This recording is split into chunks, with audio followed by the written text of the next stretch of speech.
E se eu te disser que a nossa mania de querer explicar tudo, de ter uma definição para tudo, na verdade nos deixa mais fracos? Parece contraintuitivo, né? Mas é exatamente essa provocação que a gente vai explorar hoje, direto das páginas de Antifrágil do Nassim Taleb.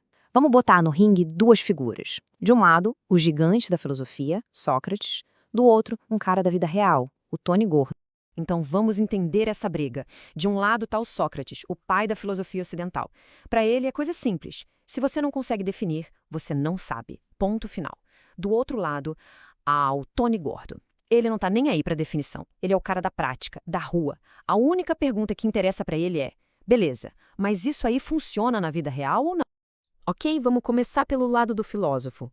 A grande questão que Sócrates coloca na mesa é essa: se algo não pode ser explicado, será que a gente entende mesmo? E para provar o ponto dele, ele tinha uma arma, o famoso método socrático.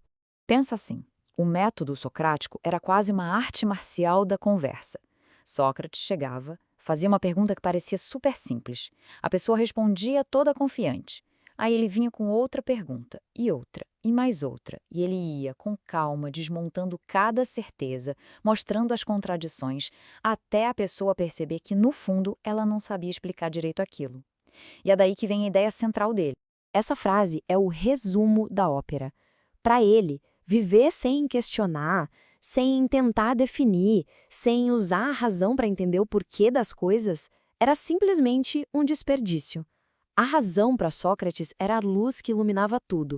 Beleza, já vimos o lado do filósofo, mas agora a gente vai para o outro corner. Como que um cara como o Tony Gordo, que vive no mundo real, reage a essa obsessão por definições? A. Ele não entra no jogo de Sócrates. Ele simplesmente vira a mesa. E olha a genialidade da resposta do Tony. É simples, direta e destrói o argumento do filósofo. Me diz uma coisa, velhote. Um bebê precisa de uma definição de leite materno para saber que precisa mamar? Pronto. Com uma pergunta, ele mostra que o conhecimento mais fundamental da vida, o que garante a nossa sobrevivência, é puro instinto. Não tem nada de intelectual nisso.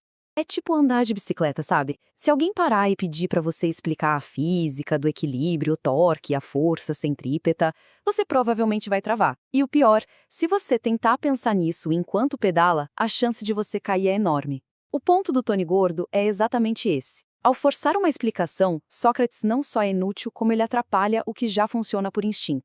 E aqui vem a cartada final do Tony. Ele basicamente diz que Sócrates foi condenado à morte não por ser um gênio incompreendido, mas por ser um chato. Porque ele chegava e fazia as pessoas se sentirem idiotas por fazerem coisas que funcionavam, por seguirem tradições e instintos que estavam ali há séculos. Na visão do Tony, Sócrates não era um herói da razão, era um desmancha-prazeres. E essa briga entre razão e instinto, entre o explicável e o que a gente só sente, isso não é novo não. Quase 25 séculos depois, um outro filósofo, o Nietzsche, pegou essa mesma ideia e a levou para um outro nível. O Nietzsche dizia que existem duas forças primordiais dentro de nós e no mundo. De um lado, o apolíneo, que é a ordem, a lógica, a razão, basicamente o time do Sócrates. Do outro, o dionisíaco, que é o caos, o instinto, a paixão, a criatividade que nasce da desordem. Esse é o mundo do Tony Gordo. E o que o Nietzsche argumentava é que a beleza da cultura grega antiga era justamente o equilíbrio perfeito entre essas duas forças. Eles viviam em harmonia. Até que chegou Sócrates. E, segundo Nietzsche, ele desequilibrou a balança, botando todo o peso do lado da razão, do apolíneo, e meio que sufocou essa sabedoria vital que vem do caos, do instinto.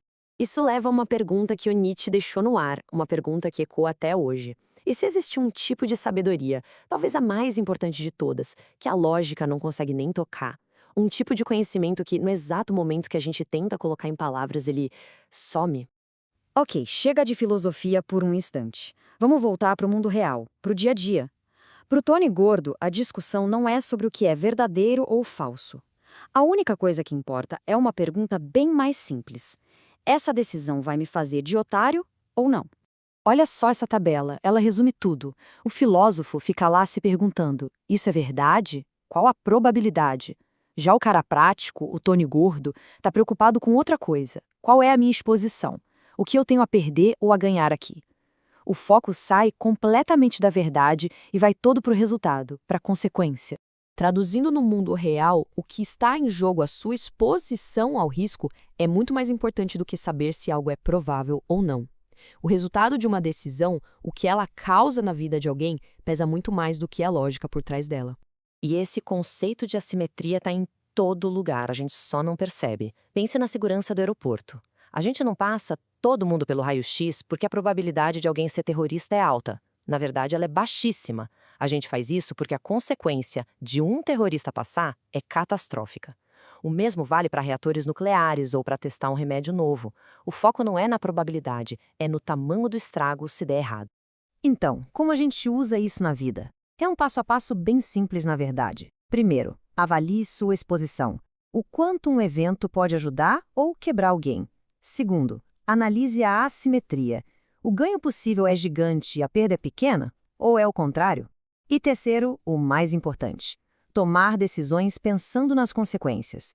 O objetivo é sempre se proteger da ruína total e, ao mesmo tempo, se deixar aberto para uma sorte grande.